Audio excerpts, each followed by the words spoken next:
नमस्कार दोस्तों, मैं हूं नितेश उच्चबगले। आज हम खड़े हैं भोपाल स्थित लोक शिक्षण संचालनालय के सामने, जहां पर 50 दिनों से अधिक का समय हो चुका है। वहां पर ओबीसी शिक्षक संघ जो कि इनकी भर्ती को लेकर के हड़ताल पर बैठे हैं, आंदोलन कर रहे हैं। आज हम आए हैं इनसे खास बातचीत करने। क्या नाम है आपका? जी, मेरा नाम निहारिका वर्मा है। मैं होशंगाबाद से आई हूँ। कितने दिनों से आपका ये आंदोलन चल रहा है? हमारे आंदोलन को 50 से ज़्यादा दिन हो चुके हैं। हम लोग ओबीसी के चयनित शिक्षक शिक्षिकाएं हैं। हमारा वेरिफिकेशन भी हो चुका है, लेकिन हमें नियुक्ति नहीं मिली। आंदोलन तो हमने हर बात के लिए किया है। जब से हमारा भर्ती परीक्षा निकली है, उस परीक्षा को इतनी मेहनत और इतनी लगन से हमने मेहनत की और परीक्षा पास की, अच्छे मेरिट में आए, अच्छे नंबर लाए, तब इतना उत्साह था, इतनी खुशी थी कि अब हमें गवर्नमेंट जॉब मिलने वाली है, हम राजपत्रित अधिकारी बनने वाले हैं। परिवार वाले भी बहुत खुश, लेकिन ये खुशियाँ हमारी ज़्यादा दिन रही नहीं, क्योंकि रिज़ल्ट के लिए हमने आंदोलन किया, उसके बाद वेरिफिकेशन के लिए आंदोलन किया, फिर कुछ लोगों की नियुक्ति हुई, उसके बाद बोल दिया गया कि आपकी वैलिडिटी ख़त्म हो गई। बीच में जो 2 साल कोरोना रहा, उसकी वजह से हमारी वैलिडिटी ख़त्म हो गई। फिर उसके लिए आंदोलन किया, वैलिडिटी बढ़ी हमारी। पर जब 16 मार्च को लिस्ट आई तो उसमें हमें पता चला कि पूरा ओबीसी होल्ड पर चला गया। हमारे होल्ड पे जाने से हम सब टूट के बिखर गए, हमारी सारी खुशियाँ समझ लीजिए ख़त्म हो गई। सिर्फ हम आंसुओं ही आंसुओं में भीग गए। दीपावली, नया साल, होली, रंग पंचमी सब हमने आंदोलन करते बिताई। यहाँ डीपीआई में हम रंग पंचमी, होली तक पर यहीं थे।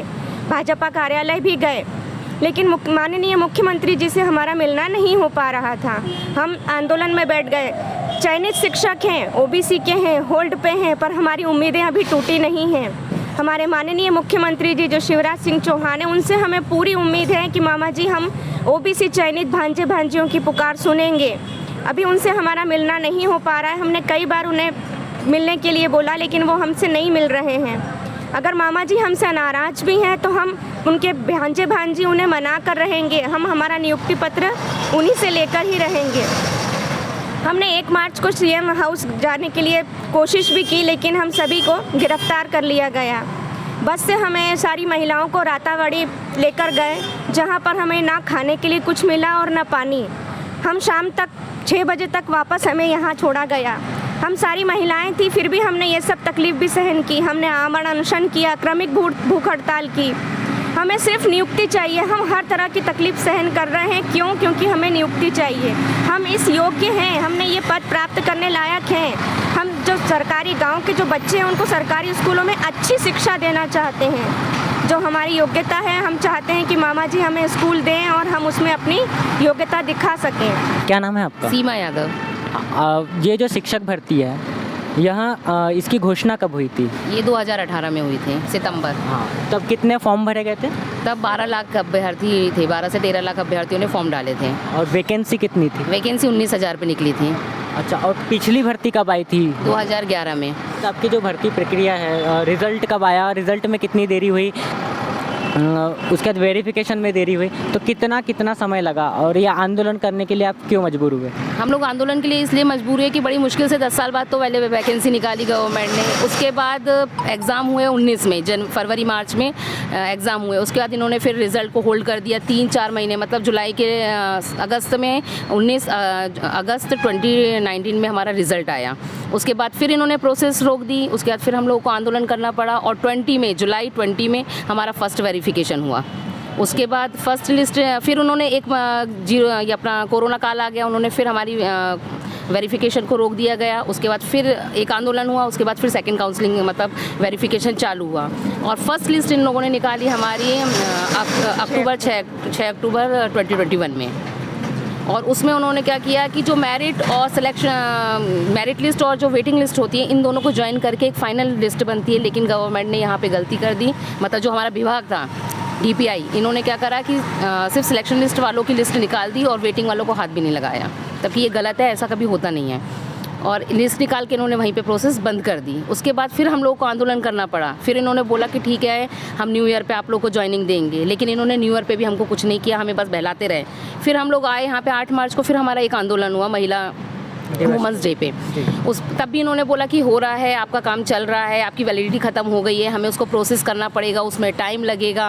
और कई लोग तो हमारे साथ ऐसे हैं सर जो ओवर एज हो चुके हैं, और ये उन लोग के लिए लास्ट चांस था, क्योंकि फैमिली कई लोगों जो हम लोग जो यहाँ बैठे हैं, हम लोग की आर्थिक स्थिति बहुत ख़राब है और हम लोग सिर्फ ये उम्मीद में बैठे कि हमने इतनी मेहनत करी है, ये तो हमारे हाथ में आएगी क्योंकि हम मेरिटोरियस लोग हैं।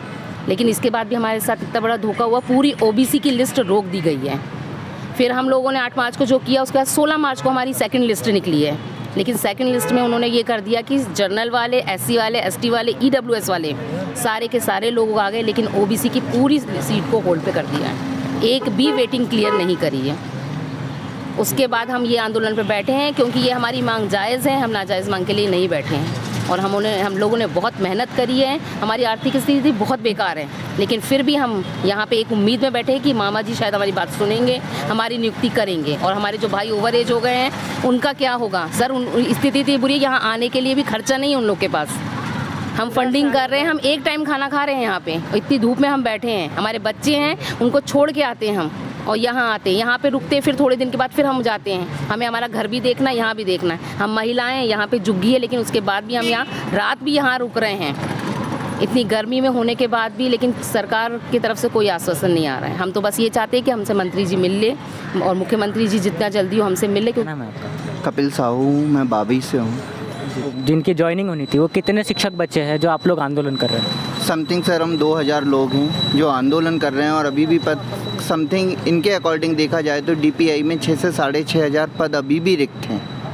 जो ज्वाइनिंग लेटर्स भी निकले हैं उनकी हमारे पास हमने कई आरटीआई लगाई है, लेकिन कोई इन्फॉर्मेशन नहीं है ना विभाग की तरफ से कि कितने लोगों ने ज्वाइन करा है, कितने लोग वेरिफिकेशन में फेल हुए हैं। उसके बाद भी समथिंग 6500 पद खाली हैं और हम लोग 2000 हैं। जी क्या डीपीआई की अनियमितताओं के कारण जो है ये सब समस्याओं का सामना करना पड़ रहा है? ये शुरू से ही डीपीआई में बहुत सारी अनियमितताएं हुई और ये हमें लगता है ये हुई नहीं है, ये जानबूझ के की गई हैं। हमें हर बार ग्रुपों में बांटा हुआ है, जब हम इकट्ठे हुए और हमें हर बार तोड़ने का प्रयास किया गया है। किस तरह के ग्रुप की बात कर रहे हैं? हम ग्रुप कर रहे हैं कि पहले की जो रिजल्ट नहीं आया या जो भी देरियां हुई तो हम पूरे चयनित शिक्षक संघ जितने थे सभी लोग साथ रहे। फिर पहली लिस्ट आई, उसमें हमें 2 भागों में बांट दिया गया, काफ़ी लोगों का सिलेक्शन हो गया 6 अक्टूबर को। देन अगेन हम फिर से इकट्ठे हुए। फिर उसके बाद जो सेकंड लिस्ट आई उसमें ओबीसी को पूरी तरीके से होल्ड कर दिया गया, एससी, एसटी और जनरल ईडब्ल्यूएस को ज्वाइनिंग दे दी गई। जी तो आपका इस डीपीआई और सरकार पर सीधा सीधा आरोप है कि वो ओबीसी वर्ग के साथ अन्याय कर रहे हैं। सर सीधा सीधा आरोप है कि वो अन्याय कर रहे हैं। यदि ये चाहें तो सब कुछ इनके हाथ में। हमें ये लगता है कि यदि सरकार चाहे तो वो कोई भी सॉल्यूशंस निकाल सकती है, डीपीआई चाहे तो उनके पास हर टाइप के सॉल्यूशंस हैं। क्योंकि सर ये कोई छोटे लोग नहीं है, सब आईएएस आईपीएस लेवल के लोग बैठे हुए हैं और गवर्नमेंट क्या नहीं कर सकती है। और हमने उन्हें इसीलिए बिठाला है कि हमारी समस्याओं का समाधान हो, लेकिन वो चाहते ही नहीं। 900 लोग या 2000 लोग बचे हैं तो इनका सॉल्यूशंस तो बिल्कुल हो सकता है। जी इसके लिए और क्या रणनीति रहेगी आपकी? कुछ नहीं है, हमारा ये आंदोलन जारी रहेगा और हम अपनी मांगों को हमेशा रखेंगे सरकार के सामने। और हमें मामा से पूरी उम्मीद है कि ये पूरी करी जाएंगी। लेकिन अभी तक क्यों नहीं आ रहे हैं ये तो हमें 7वां अजूबा लग रहा है। 7 अजूबे थे, सॉरी 8वां अजूबा है ये, कि हमसे ना कोई सरकार का मंत्री ना कोई इवन हमारे हालचाल तक लेने नहीं आ पा रहा है। आपके आंदोलन का पैटर्न क्या है? आप काफ़ी कम लोग दिखाई पड़ते हैं। उसका ये है कि हमने काफ़ी संख्या बल जुटाया है। अब हम ये सरकार से ही जान सकते हैं कि बेरोज़गार लोग हैं, हम कब तक संख्या बल मेंटेन करेंगे कि हम 100-200 लोग या 500 लोग। हमें तो ना कोई फंडिंग है, ना हम घर से इतने रिचेस्ट हैं। यदि इतने संपन्न होते तो हम अपनी मांगों को लेकर यहाँ बैठते क्यों? इसलिए अब हमने इस आंदोलन को क्रमिक रूप दे रखा है। अब हम डिस्ट्रिक्ट वाइज यहाँ पे आते हैं, संभाग वाइज बैठते हैं। 15 से 20 लोगों की टर्न होती है, हर 3 डेज़ में ये लोग चेंज होते हैं। और जब हमें ऐसा होता है कि हमें संख्या बल की ज़रूरत है तो हमारे एक मैसेज पे हमारे पूरे साथी यहाँ उपस्थित होते हैं। समाज का पथ प्रदर्शक कहे जाने वाले शिक्षक जिनकी चयन परीक्षा 2018 में आयोजित की गई थी, जिसकी ज्वाइनिंग अभी तक नहीं की जा सकी है। सरकार और प्रशासन से अनुरोध है कि इनकी मांगों को ध्यान से सुने, वो संज्ञान में ले, वो निवारण करे। Joining, we want joining, OBC की joining, we want joining, OBC की ज्वाइनिंग।